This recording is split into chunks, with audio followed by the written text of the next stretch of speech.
Un résumé de ce livre, La santé par les microbes. En fait, on a face à un livre qui forcément nous annonce un titre très, on va dire presque provocateur. Comment les microbes pourraient-ils apporter la santé?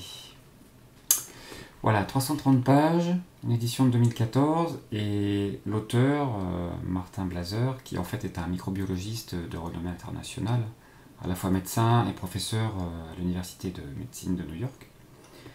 Il va nous emmener dans ce monde des microbes. En fait, 100 milliards de microbes nous composent. C'est un chiffre faramineux dont on a du mal à voir les limites. Au final, c'est 10 fois plus que nos propres cellules.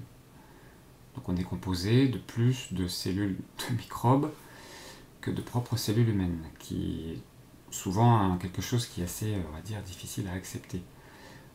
Dans ce livre, il va effectivement faire des connexions entre les maladies modernes, que ce soit l'obésité, le diabète, l'asthme, les allergies, les reflux œsophagiens, les cancers, etc.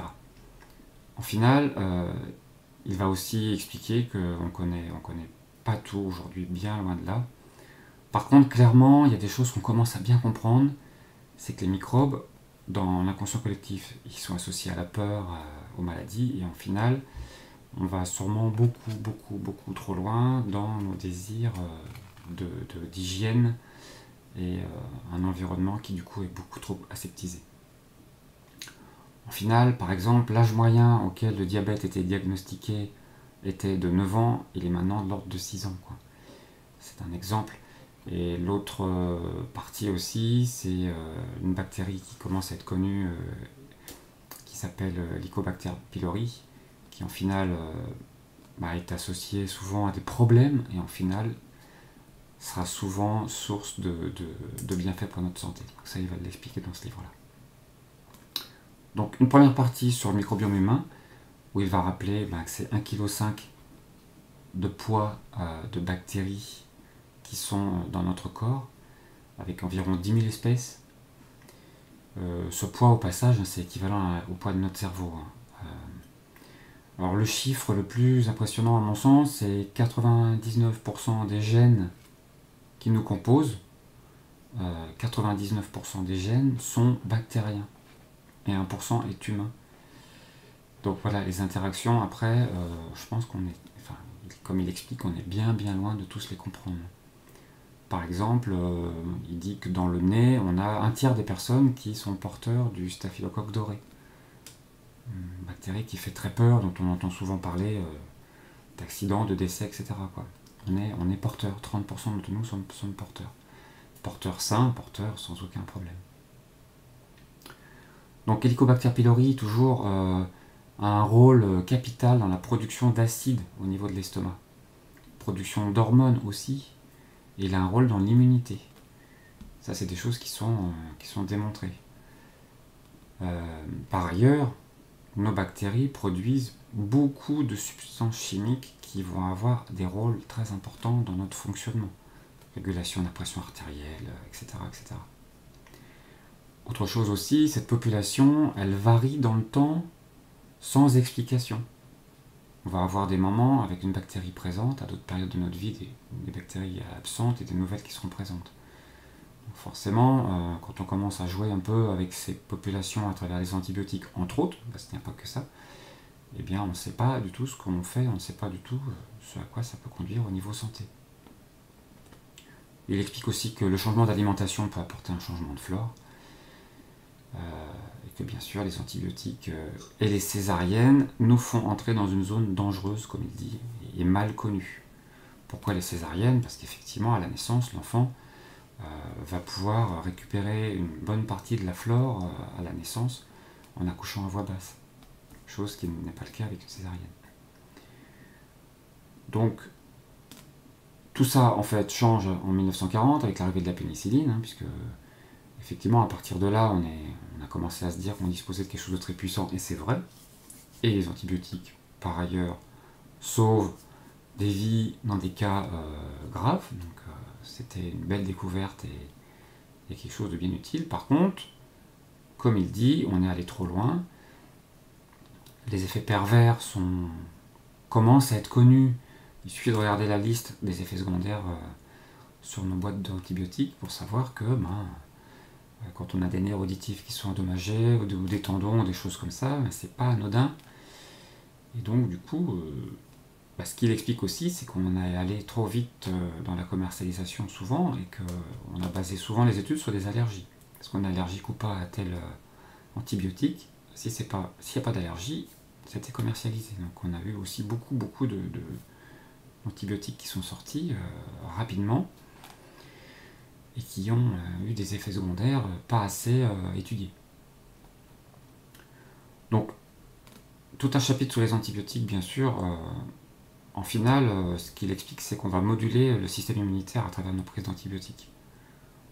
Et en finale, là-dessus, forcément, je pense qu'on est tous d'accord pour dire que c'est quand même très risqué quand on commence à jouer sur ce système qui est quand même avant tout une protection. Donc, système immunitaire, c'est un ensemble, y compris, bien sûr, nos microbes à travers notre microbiome.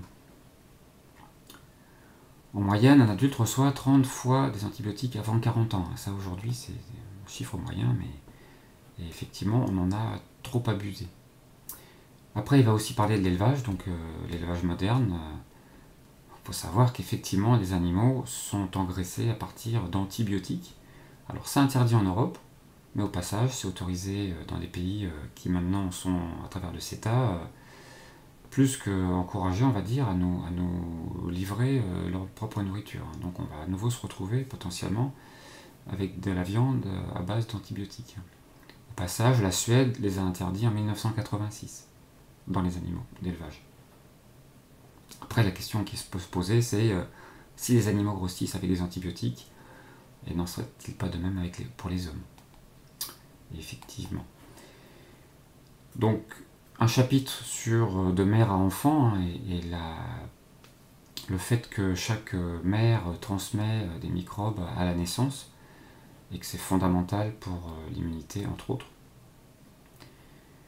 Donc, un autre chapitre sur Helicobacter pylori, où là il rentre bien dans le détail aussi, parce que c'est en fait une bactérie qui est importante, entre autres sur les reflux gastro-œsophagiens.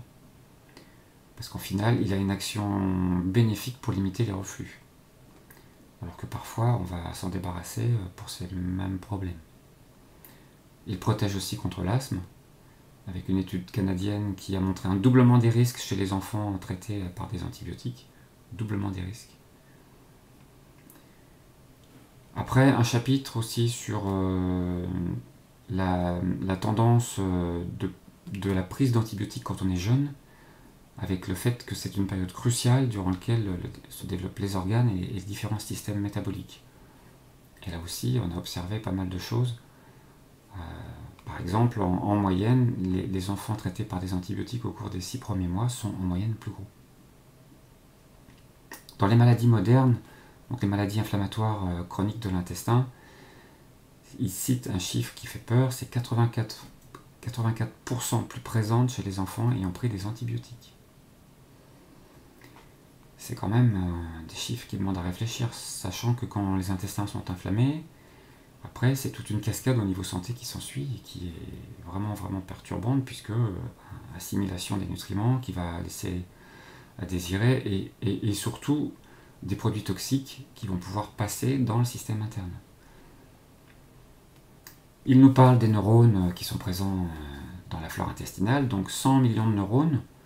Bon, là encore, un chiffre qui est difficile à imaginer, mais c'est autant que pour un chien ou un chat.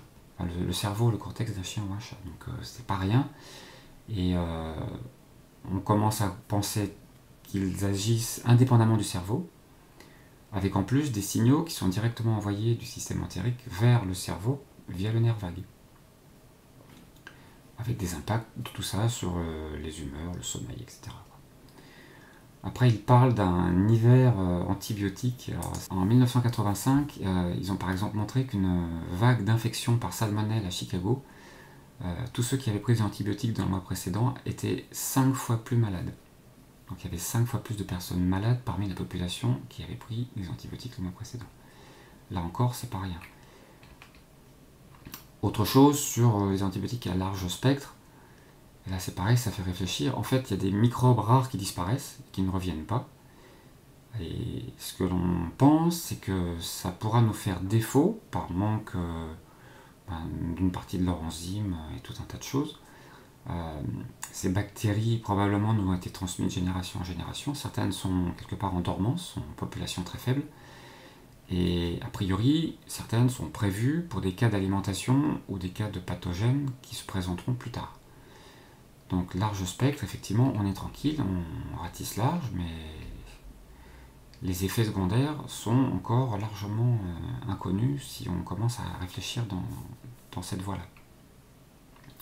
Et puis enfin, il a un chapitre sur les solutions. Donc les solutions, il n'y en a pas beaucoup, à part limiter la prise d'antibiotiques. Il dit qu'effectivement les probiotiques, il n'y a pas assez d'études, il y a beaucoup de variétés disponibles sur le marché. Et effectivement, comment savoir ce qui peut nous manquer, comment savoir quoi rajouter. A priori, c'est un jeu qui n'est pas sans risque. Il parle de transplantation du microbiote fécal aussi. Effectivement, on voit beaucoup d'articles en ce moment sur le sujet. Et puis, il conclut en disant peut-être qu'un jour, nous donnerons à nos enfants de l'Helicobacter pylori en gélule. Pour dire que cette bactérie qu'aujourd'hui on essaie d'éliminer, en final, un jour peut-être qu'on va en rajouter. Voilà, donc du coup, ce livre est vraiment intéressant pour sortir du dogme. Les microbes, ça fait peur, les microbes, il faut s'en débarrasser. Sincèrement, après avoir lu ça, on voit les choses tout à fait différemment. On voit bien l'importance de notre système immunitaire et l'importance de toutes ces bactéries. Et du coup, les antibiotiques, ok, c'est pas automatique comme on commence à nous dire. Gardons-les, même pour nous, quand des fois on nous dit oui, mais là quand même, il faudrait mieux parce qu'on ne sait jamais. Je pense sincèrement que c'est préférable de garder pour des cas vraiment importants.